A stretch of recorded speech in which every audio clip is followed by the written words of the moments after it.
dealing with farmers itself, you just have to have an open mind and understanding.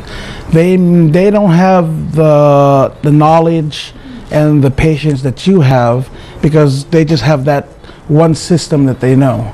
They wake up, they do whatever they have to do, like have their breakfast, like sweep around the outside of their house, just move the dirt around. Then they go to the farm, they put on they do their fertilizing, they do the water, then they go sleep under the mango tree. Right. And then they go home and tell their wife, "Oh, I had a hard day." "You were sleeping under the tree, I saw you." Right? And then they go home. And it's a hard day. That's a hard day for them. But they tell us that, oh, farmers have a hard time. They do have a hard time because of the funds. All right. They're limited on funds and how they expand and what they can plant on their farm. So how do you really convince them to actually work for you? Aside from they don't have any other choice. I know they do have a choice. Oh yeah. I don't make people work for me. I employ them.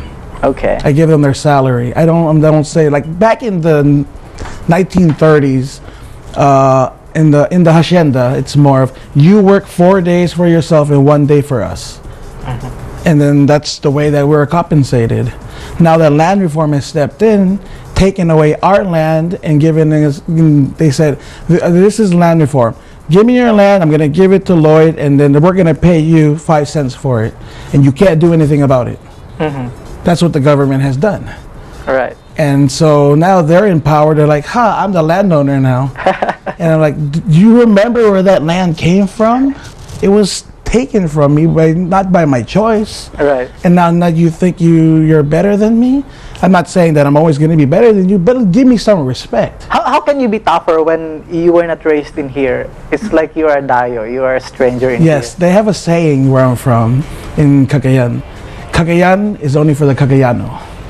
So that's why I had this big struggle in trying to recover this. Bigger than you are. Yes.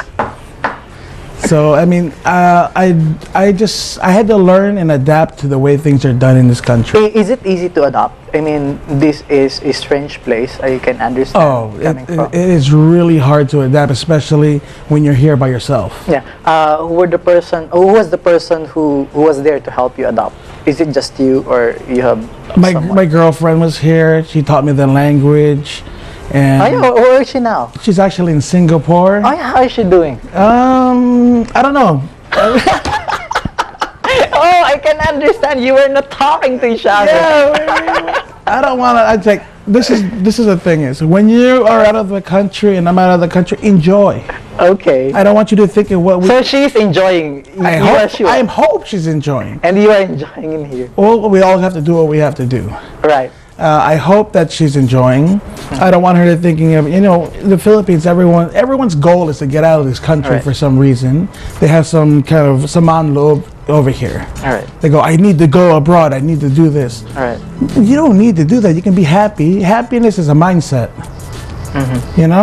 So I told her, when you're not in the Philippines, don't think about the Philippines. Because you're not in there. Yeah, you're somewhere else. Just concentrate where you're at. Right. Because every once in a while they have this deep down hate or something that they just can't accept that what's going on with their country. Right. Let's talk about your son, because he's not here. He's in the farm. Yes, he's in the farm. So we might as well talk about this guy. The guy is now how 12. 12. His name is Aki. Aki. And Aki is still in school, right? Yes, he's in school. Is he studying in private or public school? Public school. Public school. Why is that? Because it's right across the street from our house. So I know. Okay, I'll tell you. I had him a private school in Tuigarao. It was okay. It was just more of that stereotype of who you're from, where you're from, and where you're supposed to be. Right. And and the people that he was interacting were nice people, but it was more of the hoopla of what can you bring onto the table. Right. It's not about the education. Right. So I was like, we built a house towards the town of Piat. I got him out of the city. I got him out of Tuigarao City and brought him into the town of Piat. And so the school is right across the street. It's a public school. And a lot of good people have graduated from that elementary school. mayors, let's say lawyers, engineers. Would you know as early as now if he's following your footsteps? Actually, I think he's really independent. I have him managing a little restaurant or pansitan that I've opened there. Do you tell him to be independent? Or, of course. Or he just wanted to be independent? I think it just sparked in his own mind that he had to grow up. He did it on his own. I didn't say you have to do this, you have to. I was surprised. I mean, I was telling him when he was younger, you don't have to go to school, we're rich. You know? You know? Well, you're a good parent. Huh? I remember I had no choice but to grow up in America. Right. So I was telling him, live your life, go young, keep going, live it young. Right. That he's the one who said, hey, I think I want to go to school. And this life is not about the business or the money. No. What is this about? Find happiness. Have you found it? Sometimes I do, sometimes I don't. Yeah, I think it's a mystery. Yeah, but how can you be happy, really? It depends on me or just an ordinary person. Since you are not an ordinary person, maybe you. Me, happiness is for me, obviously, if I can eat today. Oh yeah. Ask us to join. We will join. Oh, we can. After this, we all can go eat. It's not a problem. Okay, that's good. It's on the record.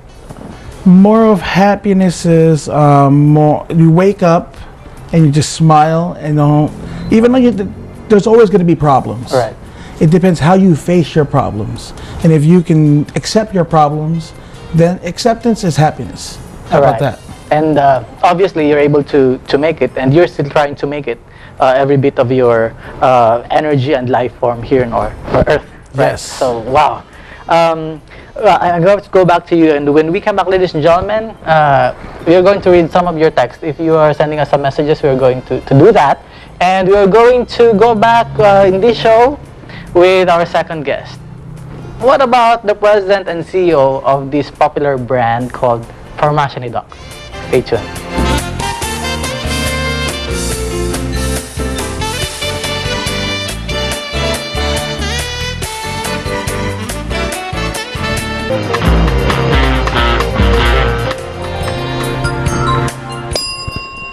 Eight days to go before Christmas. Parang kanina sinabi ko na 8 days to go before Christmas. Eh ngayon po ay 8 days to go before Christmas pa din.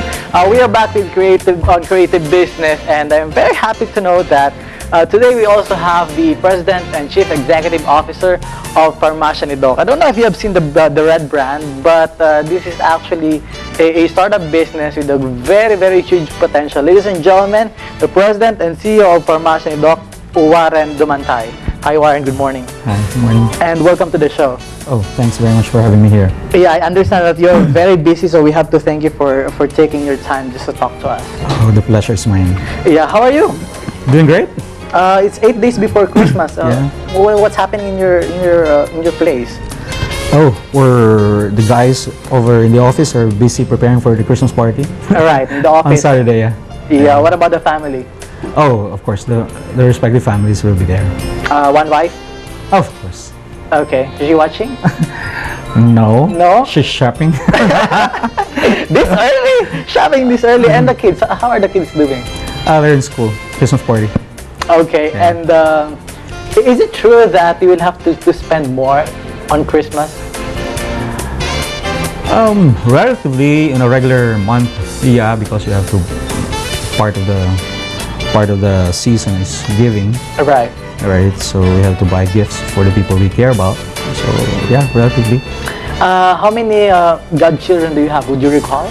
Oh, a lot. I can't Because remember. it's always a struggle. I mean, Yeah. I myself, I don't even know how many they are. I lost count. Sorry.